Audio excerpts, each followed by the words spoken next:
السلام عليكم مشاهدينا، مرحبا بكم في هذا الفيديو. نتمنى ان شاء الله تكونوا بخير وعلى خير وانتم كتشاهدوا هذه الحلوه هذه اللذيذه. كما كتلاحظوا تبارك الله ما شاء الله. تابعوا معايا الطريقه والمقادير الاخر ان شاء الله باش تنجح معكم الوصفه. بسم الله على بركه الله. كيف ما كتلاحظوا مشاهدينا الاعزاء، عندي بيضه واحده. كيف ما كتلاحظوا بيضه واحده دير بها الحلوه اللذيذه او تبارك الله ما شاء الله. عندي هنايا نصف كاس سكر حبيبات، وغادي نحتفظ بالنصف الكاس الاخر. تابعوا معايا لاخر الفيديو تشوفوا شنو غندير به. غادي نخلط الكل، ونتمنى لا فيديو ينال الاعجاب ديالكم احبائي المشاهدين. عندي كاس زيت نباتيه، كاس ديال الشاي اللي كنشربوا به اتاي صغير، يعني ماشي كاس العنبه. انا كندير حسب المول، يمكن لك اللي كان عندك المول كبير تزيد. عندي كاس حليب، نفس الكاس اللي عبرت به كنعبر به كل شيء. وهكا خواتاتي غادي نتابع العمليه كيف ما تلاحظوا معايا. عندي كاس من كل مكون، واحتفظت بنصف كاس ديال السكر. وهذا الدقيق، عندي 2 كؤوس ديال الدقيق. عندي خميرة الحلويات أو ساشية من فئة 8 غرام. غادي نخلط الكل أو ندمج الكل. من الأحسن تدير أختي غير كأس ونص ديال الدقيق، وخلي عندك يشرب، حقاش هاد الخليط هذا غادي نتركه جانبا أو نخليه في واحد البليصة. هذا هو القوام خواتاتي. غادي نخليه وندوز باش ندير التحلية ولا نكارميليزي هاد التحليه الرائعه اللي غادي تشوفوا معايا، اللي غنشارك معكم. تبارك الله، نتمنى تجربوها وتخليوا لي في التعليقات، فهي روعه ما شاء الله. هاد الحلوه هذه او طريقه عمل الحلوه اللذيذه. كيف ما كتلاحظوا عندي نصف كاس السكر اللي بقالي خواتاتي. هذا هو الكاس اللي كان مازال، يعني ما زدت عليه ما نقص. وهكا غادي نخليه نفرقه في القاع ديال هذه المقله ولا اي كاسرونه عندك غادي تعمل فيها الكراميل. ونديرو فوق نار هادئه، نقصوا النار على هذا الشكل هذا. كيبقى يذوب شويه بشويه السكر. كيف ما كتلاحظوا هو بقى كيذوب، قريب يذوب كامل. وغادي تتابعوا معايا، نحرك شويه شويه بشويه، نخلط هذاك الشيء اللي ما وصلوش الذوبان.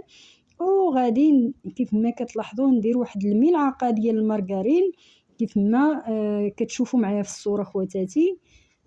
ملعقه المارغرين، وعادي نذوبو ولا نحرك الكل. ونتمنى خواتاتي الا كنتي اول مره كتشاهد لا فيديو ديالي ولا كتزور القناه ديالي، اشترك في القناه وفعل زر الجرس باش يوصلك كل جديد. وكيف ما كتلاحظوا خواتاتي عندي الزبيب، واحد 2 ملاعق كبار ديال الزبيب على هذا الشكل هذا. كنضيفوا ولا كنعملوا بجنب هذا الموز او البنان. ويمكن لك دير خواتاتي التمر ولا التين ولا الشريحه كما كنقولوا. التين هي الشريحه. تبارك الله ما شاء الله كتجي روعه. وهكا نخليها هذه غير الملعقه بقات لي كنمسحها من الزبده، يمكن لك اختي دير فقط ملعقه. وهكا كنحرك بشويه باش ما يطليتش معنا هذا البنان. وكيف ما لاحظتوا خواتاتي غادي نديرو في المول بعد ما نزلت التحليه ولا الكراميل. غادي نفرغ الخليط، نصف الخليط، وضروري ندير الاكثريه او اكثر من النصف، حقاش غادي نكب هاد الكراميل الرائع اللي هو بالفواكه الجافه والفواكه الطريه. كيجي رائع. ومن الاحسن فرش له مزيان الخليط، حقاش كيهبط لتحت، ولا هبط لنا لتحت غادي يجي ما كيتحرقش، ولكن كيجي عاطي واحد الكحوليه في القاع ديال لاكيك بحال اللي محروقه، ولكن هي تبارك الله كتجي لذيذه وبنينه، وكتجي تبارك الله مقرمشه. هذا هو تبارك الله. حبيتي تفرقي اختي هذا كيجيك متساوي تفرقيه. انا غير درت هذا وهذا الخليط اللي بقى لي، يعني النصف القليل او النصف الصغير ديال الخليط خليته باش نغطي به.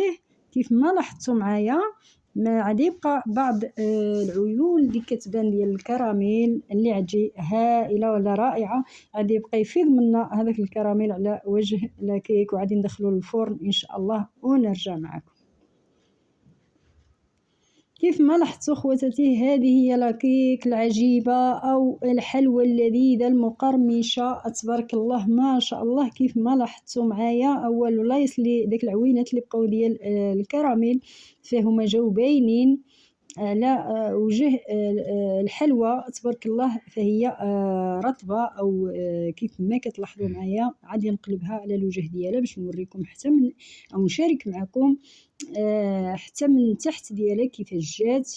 وهكا خواتاتي ما كنبخل عليكم حتى بشي معلومه، واخا تبان لكم هكا يعني كحله شي شويه ما تخلعوش منها، فهي ما محروقاش، فقط هذاك الكراميل هبط ليها لتحت.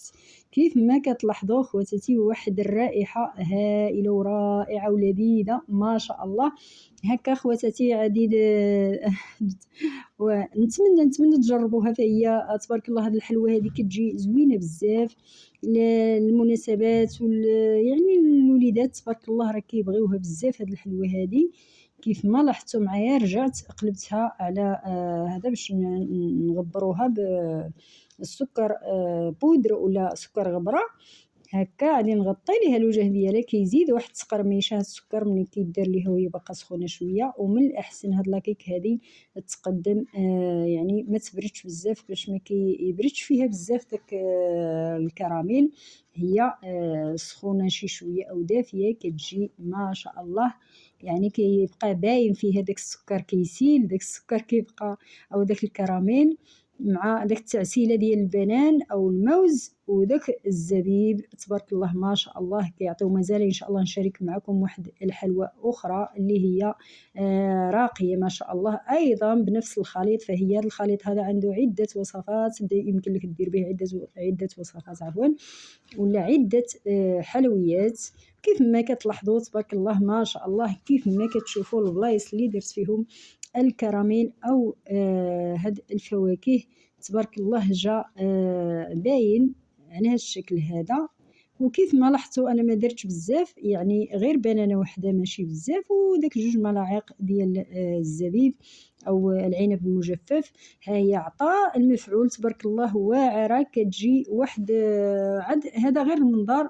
خواتاتي يمكن لكم تجربوها وعادي تخليوا لي في التعليقات اكيد، لان هاد الحلوى هذه لا مثيل لها يعني، وبدون مجهود، سهله وبسيطه، وبيضه واحده فقط يعني لا مجهود. وهي الفوائد كيف ما لاحظتوا يعني الوليدات لفتره الامتحانات وتبارك الله ما شاء الله. ونتمنى تخليوا لي في التعليقات اي استفسار ان شاء الله ونجاوبكم. وصلوا على الحبيب عليه الصلاه والسلام، اللهم صل وسلم عليك يا حبيبي يا رسول الله. وهكا خواتاتي شاركت معكم هاد لاكيك، مع السلامه الى فيديو اخر ان شاء الله.